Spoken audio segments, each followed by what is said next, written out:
Welcome back to my channel Swati Science Classes. This is Swati here. Today I am going to explain you class 6 chapter number 15, that is the new chapter Air Around Us. हमारे चारों ओर वायु. ये chapter है वायु के बारे में, air के बारे में. ये मतलब हमारे चारों तरफ एयर उपस्थित है, वो किस स्थिति में उपस्थित है, कितनी मात्रा में उपस्थित है, वायु के में क्या क्या होते हैं, मतलब टोटली एयर के बारे में है ये chapter. So friends, let's get started. We have learned in chapter 9 that all living things require air. हमने चैप्टर नंबर 9 में पढ़ा था कि सारे जो जीव होते हैं उनको जीने के लिए वायु की आवश्यकता होती है, मतलब उनके लिए वायु यानी कि एयर बहुत ही ज़्यादा महत्वपूर्ण होती है. But have you ever seen air? लेकिन क्या आपने कभी हवा को देखा है? शायद हम में से किसी ने भी नहीं देखा होगा हवा को. You might not have seen air, but surely you must have felt its presence in so many ways. आपने निश्चित रूप से आपने वायु को नहीं देखा होगा, लेकिन वायु की जो उपस्थिति है वो कई तरीकों से अनुभव की होगी. फेल्ट मतलब अनुभव करना और प्रेजेंस मतलब उपस्थिति. वायु की उपस्थिति आपने कई तरीकों से अनुभव की होगी. You notice it when the leaves of trees rustle or the clothes hanging on a clothesline sway. आपने नोटिस किया होगा कि जब पत्ते जो है पेड़ों के जो पत्ते होते हैं वो हिलते हैं, थोड़े से हल्के से पत्ते हिलते हैं, या फिर जो अर्गन होती है कपड़े टांगने वाली, उस पे जो कपड़े टंगे होते हैं वो हल्के से हवा की वजह से धीरे धीरे हिलते हैं. Pages of an book begin fluttering when the fan is switched on. जब कोई बुक खुली हुई हो मेज पे या फिर बेड पे कहीं पे और हम फैन खोल दें तो वो पेज जो हैं वो उड़ने लगते हैं. The moving air makes it possible for you to fly your kite. और चलती हुई हवा ही होती है जो कि आपके पतंग को उड़ने में सहयोग देती है या फिर उसको संभव करती है. पॉसिबल मतलब होता है संभव करना. Do you remember activity 3 in chapter number 5 in which you separate the sand and sawdust by winnowing? क्या आपको याद है कि आपने चैप्टर नंबर 5 की एक्टिविटी 3 में सैंड और सॉ डस्ट, यानी कि सैंड मतलब होता है बालू और सॉ डस्ट मतलब होता है कंकड़ धूल मिट्टी, इनको आपने विनोइंग के प्रोसेस के थ्रू उसको सेपरेट किया था. तो वही यहाँ पे उसका उदाहरण हम ले रहे हैं. Winnowing is more effective in moving air. Winnowing जो है क्या करना, इसका विनोइंग में प्रोसेस में क्या होता है, कोई फ्लैट सरफेस वाला कोई बर्तन या कोई भी वस्तु लेके और हम उसको ऐसे से करके हिला करके कंकड़ को अलग और बालू को अलग किए थे. ये प्रोसेस होता है विनोइंग में, और इस प्रोसेस में हवा का बहुत ही महत्वपूर्ण रोल होता है यहाँ पे. You may have noticed that during storms the wind blows at a very high speed. आपने ये जरूर देखा होगा कि जब भी तूफान आता है तो जो वायु होती है वो बहुत तेज गति से चलती है. It may even uproot trees and blow off the rooftops. कभी कभी तो इतनी तेज आंधी आती है, इतनी ज़्यादा तूफान आती है कि वो पेड़ों को उखाड़ ले जाती है और छतों पे जिनके टीन शेड पड़े होते हैं वो टीन शेड उड़ जाते हैं. Have you ever played with a फिरकी? क्या आपने कभी फिरकी के साथ खेला है? एक्टिविटी 1. फिरकी वो होता है जो कागज का बना होता है. यहाँ पे फिगर नहीं है, यहाँ दिया, ये रहा फिरकी. ये होता है फिरकी जो कि कागज का होता है, और इसको हवा के पास रखो तो ये गोल गोल घूमता है बहुत तेजी से, और इसको लेकर दौड़ो तो भी जहाँ पे हवा नहीं चलती है वो क्या करते हैं, बच्चे इसको लेकर दौड़ते हैं. जब वो दौड़ते हैं इस पे हवा लगती है तो ये गोल गोल घूमता है.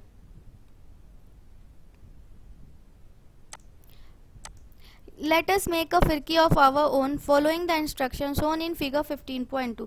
चलिए हम खुद की फिरकी बनाते हैं फिगर 15.2 के निर्देश को फॉलो कर. Hold the stick of the फिरकी and place it in different directions in an open area. आपको क्या करना है, फिरकी के डंडे को पकड़ना है और उसको किसी खुले क्षेत्र में भिन्न भिन्न दिशाओं में रखना है. Move it a little back and fourth, observe what happens. उसको आप थोड़ा आगे पीछे करिए और उसके बाद देखिए कि क्या होता है. डज द फिरकी रोटेट? क्या फिरकी घूमती है? व्हाट मेक्स अ फिरकी rotate? Moving air isn't it? फिरकी को घूमने में क्या मदद करती है, मतलब उसको घूमने की क्या कारण होता है, तो वो होता है वायु के ही कारण फिरकी जो है वो घूमती है.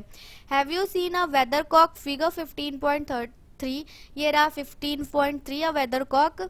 It shows the direction in which the air is moving at that place. ये वहाँ लगाया जाता है जहाँ पे ये पता लगाना होता है कि हवा किस दिशा में बह रही है. तो ये जो वेदर कॉक होता है ये उसी दिशा में ये एरो करता है जिस दिशा में हवा होती है. Is air present everywhere around us. क्या वायु हमारे चारों ओर हर जगह उपस्थित है. Close your fist. अपनी मुट्ठी को बंद कीजिए. What do you have in it. आपकी मुट्ठी में क्या है. नथिंग, कुछ नहीं.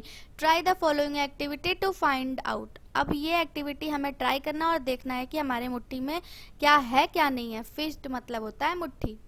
Take activity 2. Take an empty glass bottle. आपको 2 खाली बॉटल लेने हैं. इज इट रियली एम्प्टी और does it have something inside. क्या वो पूरी तरह से खाली है या उसके अंदर कुछ है.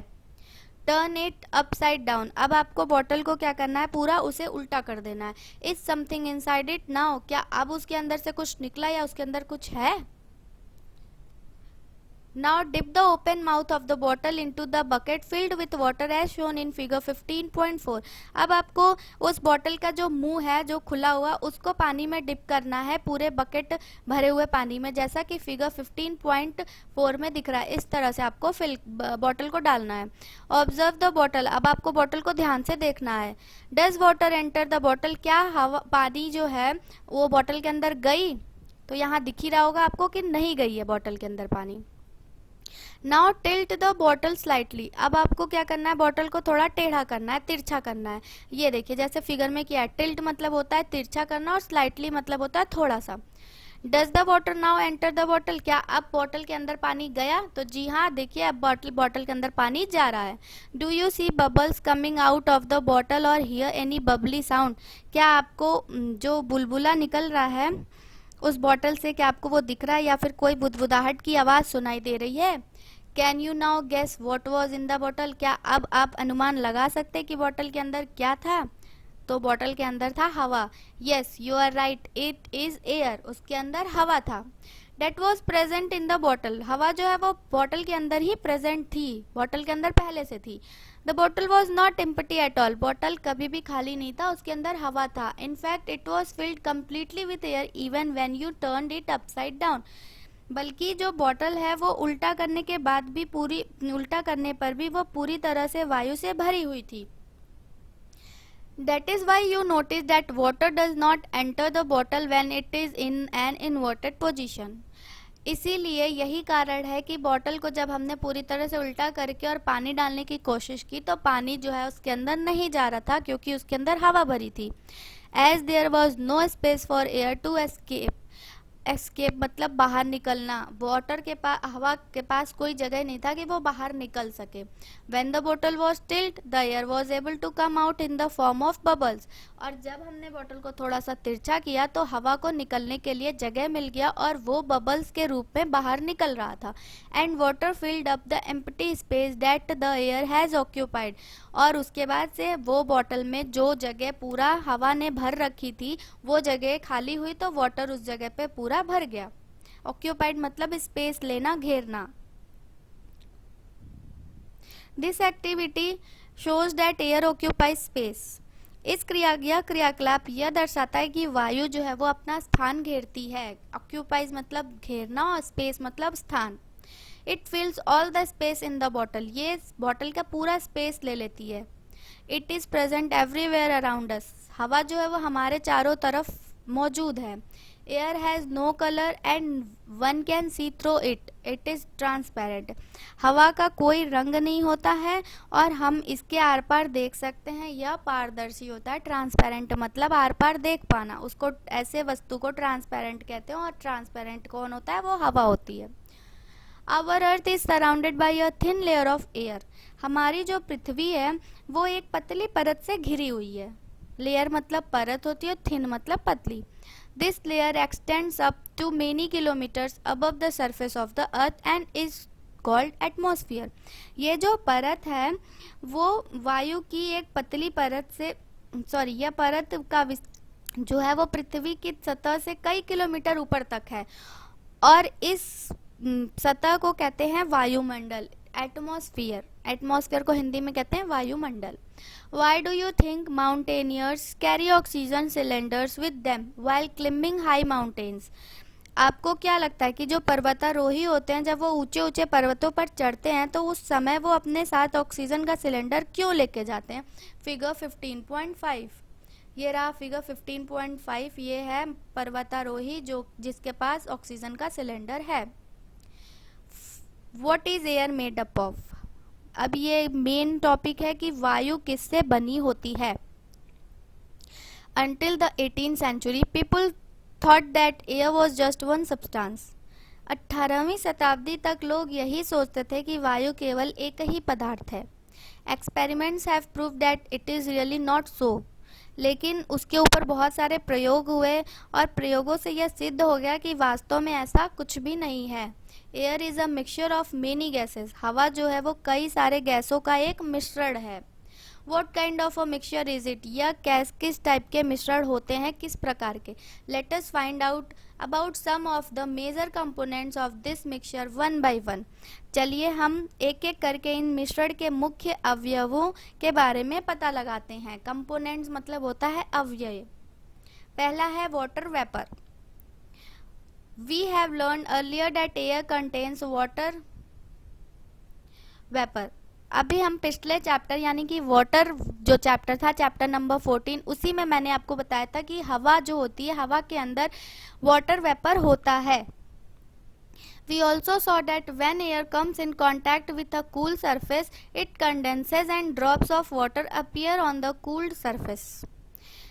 हमने ये भी देखा है कि जब वायु जो है वो किसी ठंडे पृष्ठ सरफेस यानी कि पृष्ठ के संपर्क में आती है तो वो क्या होती है, उसमें उपस्थित जो जल वाष्प होते हैं वो ठंडी होकर के संघनित यानी कि कंडेंस हो जाते हैं। कंडेंसेस होकर के वो जल की बूंदें जो है वो ठंडे पृष्ठ पर दिखाई देने लगती हैं। इसका एग्जाम्पल आपको मैंने उस चैप्टर में भी बताया था कि अगर आप फ्रिज से एक ठंडी बोतल निकाल के ग्लास में पानी डालते हैं और थोड़ी देर के लिए उसको रख देते हैं तो बोतल के पूरे चारों तरफ छोटी छोटी ड्रॉपलेट्स बूंदें निकल के दिखती हैं, जो कि यही होता है।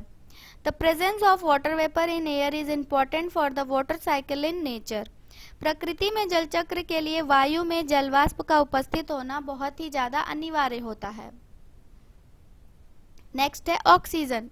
Activity 3, in the presence of your teacher fix 2 small candles of the same size in the middle of 2 shallow containers. आपको टीचर की उपस्थिति में ये क्रियाकलाप करना है जिसमें आपको 2 कैंडल लेने हैं स्मॉल साइज के, जिनको सेम साइज के कंटेनर में बीचों बीच लगा देना है। Now fill the containers with some water. अब आपको उस कंटेनर को, उस बर्तन को पानी से भर देना है। Light the candles and then cover each one of them with an inverted glass. अब आपको मोमबत्ती को जलाना है और उनको ग्लास को उल्टा करके, इन्वर्टेड मतलब होता है उल्टा करना, उल्टा करके ग्लास से ढक देना है। One much taller than the other. एक ग्लास छोटा होना चाहिए और दूसरा ग्लास जो है वो थोड़ा लंबा होना चाहिए। एज शोन इन फिगर, जैसा कि फिगर में दिख रहा है। Observe carefully what happens to the burning candles and water level. अब आपको जो जल रही है कैंडल उसको ध्यान से देखना और उसका जो वाटर लेवल है उसको ध्यान से देखना है। Do the candles continue to burn और गो ऑफ। क्या कैंडल्स जो है वो लगातार जल रही हैं या फिर बुझ गई। Does the level of water in side glasses remain the same. क्या वाटर के जो कंटेनर के अंदर पानी है वो उसका जो लेवल है वो बराबर है या फिर उसमें भी कोई परिवर्तन हुआ है। The burning of the candle must be due to presence of some component of air isn't it. जलने की जो क्रिया है वो केवल ऑक्सीजन की उपस्थिति में ही संभव है। मोमबत्ती का जो जलना है वो मोमबत्ती का जलना जो है वो वायु के किसी अवयव, कंपोनेंट मतलब अवयव की ही वजह से हो रहा है। Do you find any difference in your observation with the 2 glasses of different heights? What can be the reason for this? जो भी जल रहा है, जो भी जल रहा है वहाँ पे 2 कैंडल्स और 2 ग्लास रखे, उसमें कोई भी डिफरेंस मिल रहा है आपको कैंडल की हाइट में या फिर वाटर में या किसी चीज़ में, वो इसका रीज़न क्या हो सकता है? Burning can occur only in the presence of oxygen. जलने की जो क्रिया है वो सिर्फ ऑक्सीजन की उपस्थिति में होती है। We can see that one component of air is oxygen.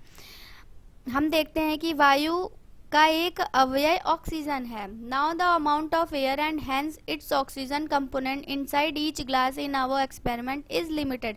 हम ये देखते हैं कि जो ऑक्सीजन है, अमाउंट ऑफ एयर हवा और उसमें उपस्थित ऑक्सीजन, वो सब कंपोनेंट जो है ये दोनों वो क्या बोलते हैं, ग्लास में जो हम एक्सपेरिमेंट कर रहे हैं उसमें एक लिमिटेड ही है, थोड़ा सा ही है.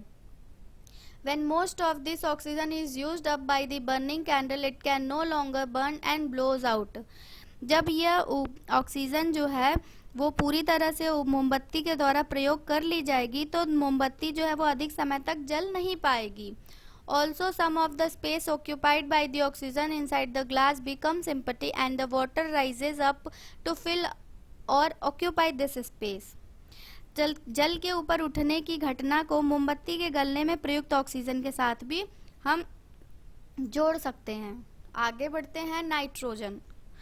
In activity 3, did you observe that a major part of air is still present in the glass bottle even after the candle blew out? मोमबत्ती के बुझने के बाद भी क्या आपने यह देखा कि वायु का एक बड़ा भाग जब अब भी ग्लास में शेष रह जाता है. This indicates the presence of some component in the air which does not support burning. यह दर्शाता है कि वायु के कुछ अवयव जो हैं वो जलने में सहायक नहीं होते हैं. The major part of air which does not support burning candle is nitrogen. और जो जलने नहीं दे रहा है, जो मोमबत्ती के जलने में उपयोग नहीं हो रहा है बड़ा भाग, वो क्या कहलाता है, वो नाइट्रोजन कहलाता है. वो ये जलने में सहायक नहीं होता है. It takes up nearly 4/5 of the space that are fills. यह वायु का लगभग चौथा या पांचवा भाग घेरता है, फिल्स करता है, भरता है. नेक्स्ट है carbon dioxide. In a closed room, if there is some material that is burning, you may have felt suffocation.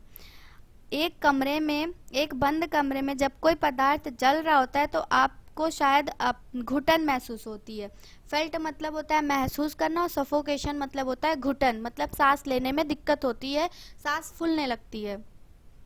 This is due to excess of carbon dioxide that may be accumulating in the room as the burning continues. यह जो घुटन हो रही है जो कमरे में, ये ज़्यादा कार्बन डाइऑक्साइड की अधिक मात्रा होने की वजह से हो रही है जो कि लगातार किसी वस्तु के जलने के कारण बनती है. As carbon dioxide makes up a small component of the air around us. Carbon dioxide जो है हमारे चारों ओर की वायु का एक छोटा अवयव कार्बन डाइऑक्साइड होता है. मतलब जो वायु है उसका एक अवयव कार्बन डाइऑक्साइड भी है. Plants and animals consume oxygen for respiration and produce carbon dioxide. जो हमारे आसपास प्लांट्स होते हैं, जीव जंतु होते हैं, एनिमल्स होते हैं, वो ऑक्सीजन कंज्यूम करते हैं, लेते हैं अपने रेस्पिरेशन की प्रोसेस के लिए, श्वसन प्रक्रिया, रेस्पिरेशन मतलब श्वसन की प्रक्रिया के लिए, और वो कार्बन डाइऑक्साइड प्रोड्यूस करते हैं. Plants and animal matter on burning also consumes oxygen and produces mainly carbon dioxide and a few other gases. जलने पर ऑक्सीजन का उपयोग कर मुख्यतः कार्बन डाइऑक्साइड तथा कुछ अन्य गैस बनाते हैं. नेक्स्ट है डस्ट एंड स्मोक. धूल तथा धुआं. The burning of fuel also produces smoke. जब कोई पदार्थ जो है जलता है तो जलने से जो धुआं उत्पन्न होता है वो धुआं उत्पन्न होता है. कोई भी पदार्थ जब जलता है, फ्यूल मतलब होता है ईंधन या पदार्थ कह सकते हैं, जब वो जलता है तो धुआं उत्पन्न होता है. Smoke contains a few gases and fine dust particles and is often harmful. धुएं में कुछ गैस या फिर सूक्ष्म धूल के कण होते हैं जो कि हमारे लिए हार्मफुल होते हैं. हार्मफुल यानी कि हानिकारक होते हैं. That is why you see long chimneys in factories. यही वजह है कि आपने फैक्ट्रीज में देखा होगा कि चिमनीज जो होते हैं वो लंबी लगाए होते हैं, लंबी होती हैं, ताकि वो this takes the harmful smoke and gases away from our nose. ताकि ये इसलिए लगाए होते ताकि ये हमारे नाक के पास से ये जो धुआं निकलता है ये हमारे नाक के पास ना आए, ये और हमसे इनको दूर ले जाए, इन हानिकारक गैसेस को. But brings it closer to the birds flying up in the sky. लेकिन हमसे तो दूर ले जा रहे हैं ये, पर हवा में उड़ते हुए पक्षियों के बिल्कुल नज़दीक छोड़ते हैं ये धुआं, तो ये उनके लिए भी हानिकारक होता है. Dust particles are always present in air. वायु में धूल के कण हमेशा उपस्थित होते हैं। सो फ्रेंड्स, चैप्टर नंबर 15 का ये फर्स्ट पार्ट है, जो कि मैं इससे ज़्यादा लंबा नहीं एक्सप्लेन कर सकती हूँ। पहले मैं पार्ट्स में एक्सप्लेन करती थी, बट मुझे बहुत कमेंट आते थे कि आप इतने पार्ट्स में मत बनाओ वीडियो, इसलिए मैं कोशिश करूँगी कि इस चैप्टर का मैं सिर्फ 2 पार्ट बनाऊँ। ये एक फर्स्ट पार्ट है और इसके आगे मेरा आएगा वो सेकंड पार्ट आएगा, जो कि होगा एक्टिविटी 4। ये आगे मैं पढ़ाऊंगी आपको। प्लीज़ मेरे चैनल पे बने रहिए। सब्सक्राइब अगर अभी तक नहीं किया है तो सब्सक्राइब कर लीजिए, लाइक शेयर और मुझे कमेंट करके बताइए कि आपको मेरे वीडियोस कैसे लगते हैं। Thanks for watching.